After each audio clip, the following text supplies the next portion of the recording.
জলপাইগুড়ির একাধিক হিমঘরে আলুর বন্ড বিতরণ ঘিরে তীব্র উত্তেজনা ছড়ালো। শনিবার সকাল থেকে গড়ালবাড়ি ও বাহাদুর হিমঘরে বন্ড দেওয়ার কাজ শুরু হতেই কয়েক হাজার আলু চাষি ভিড় জমান। হঠাৎই লাইনে বচসা থেকে ধাক্কাধাক্কি ও হাতাহাতি শুরু হয়। আগে থেকেই কোতোয়ালি থানার বিশাল পুলিশ বাহিনী মোতায়েন ছিল। পরিস্থিতি সামাল দিতে গিয়ে এক চাষি আহত হন, তাকে হাসপাতালে পাঠানো হয়। কোতোয়ালির আইসি সঞ্জয় দত্তও চোট পান। ঘটনাস্থলে পৌঁছে জেলা পরিষদের সভাধিপতি কৃষ্ণা রায় বর্মন কৃষকদের সঙ্গে কথা বলেন। পরে পরিস্থিতি নিয়ন্ত্রণে আসে। 15ই মার্চ থেকে আলু মজুতের কাজ শুরু হবে। আলুর বন্ড দেওয়াকে কেন্দ্র করে উত্তেজনা ছড়ালো জলপাইগুড়ির একাধিক হিমঘরে। এদিন জলপাইগুড়ি জেলা জুড়ে যতগুলি হিমঘর হয়েছে সবগুলিতেই আলুর বন্ড দেওয়ার প্রক্রিয়া শুরু হয়েছে। বেশ কিছু হিমঘরে এদিন সকাল থেকে ভিড় জমান আলু চাষিরা, এবং সেই ভিড়ের জেরেই কিন্তু পরিস্থিতি বেসামাল হয়ে পড়ে। কোথাও হাতাহাতি, কোথাও ধাক্কাধাক্কি পর্যন্ত শুরু হয়ে যায়। পরিস্থিতি সামাল দিতে ছুটে আসে কোতোয়ালি থানার পুলিশ, যদিও পুলিশকেও নাজেহাল হতে হয় সেই পরিস্থিতি সামাল দিতে গিয়ে। দীর্ঘক্ষণ পর কিন্তু এই পরিস্থিতি সামাল দেওয়া সম্ভব হয়, এবং ঘটনার জেরে কিন্তু একজন আলু চাষি আহত হয়েছেন বলে জানা গিয়েছে। তেমনি এক পুলিশ আধিকারিকেরও আঘাত লাগার খবর সামনে এসেছে।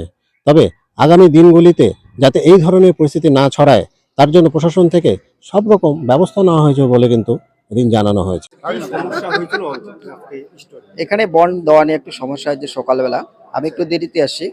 এখানে 9টার সময় বন্ড দেওয়ার কথা ছিল, কিন্তু অনেকে আসে অনেক দেরি করে। বাহাদুর, ভাঙ্গামালি, কুকুরজান ওই দিক থেকে আসে।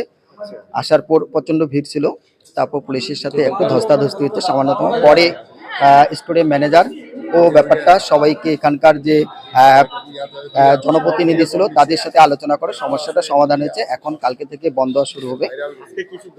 আজকে কিছু বন্ধ দিয়েছে, আর বাকিটা কালকে থেকে মাইকিং করা হলো। কালকে থেকে শুধুমাত্র গোড়ালবাড়িতে বন্ধ দেওয়া হবে। এখানে অন্যান্য অন্যান্য অঞ্চলে পাবে। গোড়ালবাড়ির আগে সবাইকে দেওয়ার পর যদি অবশিষ্ট থাকে তাহলে সেটা অন্যান্য অঞ্চলকে দিতে পারবে।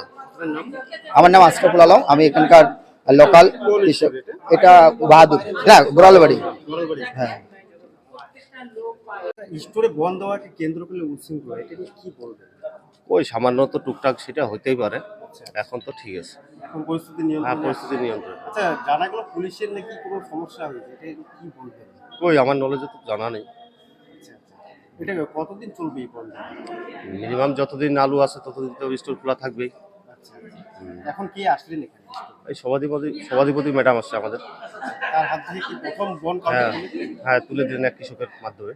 প্রথম তুলে দিলেন। হ্যাঁ, প্রথম তুলে দিলেন। আপনার নাম? মফিজার রহমান, গোয়ালবাড়ি অঞ্চল তৃণমূল কংগ্রেস সহ। আমি শঙ্কর পাল, বাহাদুরপুর স্টোরেজের ম্যানেজার। আজকের থেকে তো আলুর বন্ড দেওয়া শুরু হলো। 27 পরিস্থিতি তারিখে কি স্বাভাবিক ছিল আজকে? স্বাভাবিক বলতে কি, আজকে তো প্রথম দিন একটু বাহাদুরে একটু চাপ হয়, লোকজন একটু বেশি ছিল, ভোর থেকেই সবাই লাইন দিয়ে ছিল।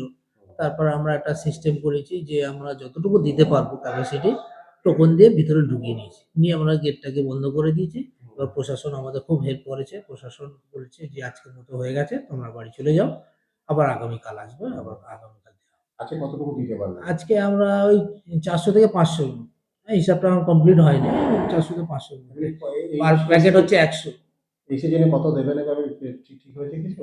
সিজনে বলতে আমাদের কোটা হচ্ছে 5,72,000, তার মধ্যে 30% সরকার নিয়ে নিয়েছে। এবার বাকিটা যেটা আছে ওটা আমরা কিছু কাউন্টারে দেবো, কিছু এই লোকালের মধ্যেই দিয়ে দিই।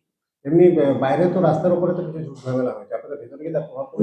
না, কোনো ভিতরে আপনাদের কোনো হ্যাকেল না, হয়নি? কোনো হ্যাকেল হয়নি। পুলিশের মধ্যে একটু সমস্যা হয়েছে। ওই সমস্যা বলতে কি, ওই ভিড় হলে যেটা হয় সেই ধাক্কাধাক্কি ঠেলাঠেলিটাই হচ্ছে, আর এমনি কোনো সমস্যা অন্য হয়নি। একটা স্টোরেজেও তো সমস্যা হয়েছে। হ্যাঁ, অন্য স্টোরে আমরাও শুনলাম যে একটু কিছু হয়েছে, কিন্তু আমাদের এখানে এরকম কোনো কিছু হয়নি। হ্যাঁ, এই কয়দিন প্রক্রিয়া চলবে আর আলু গাড়ি কবে থেকে আসবে? আমাদের আলু লোডিং শুরু হবে 15ই মার্চ। 15ই মার্চ থেকে শুরু হবে। আমাদের ধরুন এই চলতে থাকবে এখন।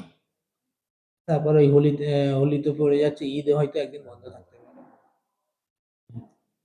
বন দেওয়াকে কেন্দ্র করে কি হচ্ছিল এই স্টোরে? হচ্ছিল বলতে কি, মানুষ তো এবার আলু করছে, কারণ পশ্চিমবঙ্গ সরকার যেভাবে কৃষকদের সহযোগিতা করতেছে তাতে প্রায় গোড়ালবাড়িতে তো ব্যাপক হারে বন লাগবেই। সেই বিষয় নিয়ে মানে আজকে প্রায় সদর ব্লকের প্রায় প্রতিটা মানুষে এখানে আসছে, প্রত্যেক জিপি থেকে? প্রত্যেক জিপি থেকে আসছিল। তারপরে একটু সামান্য একটু কেচাল হয়েছে। আমরা তৃণমূলের নেতৃত্বরা যখন জানতে পারলাম যে কেচাল, তখন আমাদের যেমন অঞ্চল সভাপতি, আমাদের সভাধিপতি, প্রাক্তন আমাদের উপপ্রধান, আমাদের নেতৃত্ব সবাই আমরা আসলাম। আসার পরে আমরা স্টোরে একটু বসলাম, বসে আলোচনা করলাম। আমরা একটা স্বেচ্ছাসেবক বাহিনী কালকে করব, সাথে পুলিশরা থাকবে। আমরা পাবলিকরা যাতে সুস্থভাবে বন্ড পায় সেই ব্যবস্থাটা আমরা আগামীকাল থেকে করব। এখনকার পরিস্থিতি ঠিকই আছে। যারা সকালে টুকন পেয়েছে তারা আজকে বন্ড পাচ্ছে। আর কালকে থেকে যেটা আমরা করলাম, প্রথমত আমরা এবং স্টোর পক্ষ এবং পাবলিকের সাথে বসে আমরা যেটা আলোচনা করলাম, প্রথমত আগে গোড়ালবাড়ি পাবে, তারপরে আস্তে আস্তে অন্য জিপিরাও পাবে। যদি গোড়ালবাড়িতে বুক হয়ে যায় তাহলে অন্য অন্য স্টোরগুলো তার পারিপার্শ্বিক অঞ্চলগুলোও রাখবে। এইভাবে আমরা মানে পাবলিক এবং প্রশাসন আমরা শান্তিভাবে সকলে মিলে, যাতে আমরা এই পশ্চিমবঙ্গ সরকার যেভাবে সাধারণ কৃষকের জন্য অনেক রকম কিন্তু সহযোগিতা করছে, তার জন্য পশ্চিমবঙ্গ সরকারের হয়ে আমরা তৃণমূল কংগ্রেসের নেতৃত্বরা আমরা কৃষকদের সহযোগিতায় রয়েছি, যাতে কৃষকরা সুষ্ঠুভাবে বন্ড পায় সেই ব্যবস্থাটা আমরা করব। এটা হচ্ছে গোড়ালবাড়ি স্টোর। আমার নাম হচ্ছে জিয়ারুল হক, আমি গোড়ালবাড়ি অঞ্চলের প্রাক্তন যুব সভাপতি। আলুর বন্ড দেওয়াকে কেন্দ্র করে বিশৃঙ্খলা, এটা নিয়ে কি বলবেন? না, আলুর বন দিয়ে আজকে প্রথম বন দিয়েছে তো, মানে সকালবেলায় ভোরবেলায় অনেক লোক লাইনে দাঁড়াইছে। লাইনে দাঁড়ার পরে এবার লাইন বাই লাইন দেওয়ার কথা ছিল, এবার লাইন ক্রস করে কেউ কেউ আগে আসছে। এটাকে আগে 300 বন দেওয়া হয়েছে, তারপরে আরও হয়তো 200-300 দেওয়া হয়েছে। তার জন্য ওই লাইন ক্রস করে কিছু পাবলিক এখানে আগেই আসতেছে বলে একটু ঝামেলা হয়েছে। তারপর প্রশাসন আসছে, প্রশাসন এটাকে মেনটেন করছে। এবার প্রশাসন আসার পরে ওই গেট ভাঙে কিছু পাবলিক ঢোকার চেষ্টা করতেছে, সেটাকে প্রশাসন এটাকে রুখিয়ে দিয়ে মেনটেন করছে। এবার তার ক্ষেত্রেও হয়তো প্রশাসনের সাথে একটু বাদ বিতর্কের মধ্যে জড়ায় কেউ পাবলিক জানি, কিন্তু পাবলিক এবং প্রশাসনের উপর একটু করতেছে, মানে প্রশাসনকে ঢেকে দিয়ে ভিতরে ঢোকার চেষ্টা করছে। এটাই, আর অনেক কিছু এখানে না। আর আগামীকাল থেকে আইসি সাহেবের হাত কাটা পা কাটা গেছে। হ্যাঁ, আইসির হাত কাটা গেছে, এটা নিয়ে না, আইসির এখানে ওরকম কিছু হাত কাটা যায়নি। এখন ওইখানে একটু করতে গেলে কোথায় কি হতো, গেটের সামনে হয়তো লোহাটোয়া একটু লাগিয়ে গেছে, এটাকে এরকম কিছু নেই। হ্যাঁ, আর সেটা একটা স্বাভাবিক ব্যাপার। এবার সবাইকে পাবলিককে মেনটেন করতে গেলে এবার প্রশাসন এগিয়ে তো যাবে, প্রশাসন তো ওটা মেনটেন করবেই। প্রশাসন মেনটেন করতে গিয়ে হয়তো কোনো জায়গায় কেটে যেতেই পারে। বাইরে যারা আছে তারা কি আজকে বন্ড পাবে? না, আজকে এই মুহূর্তে আর বন্ড দিবে না। আগামীকাল থেকে গোড়ালবাড়ি, শুধু আগে গোড়ালবাড়িকে প্রাধান্য দেওয়া হবে।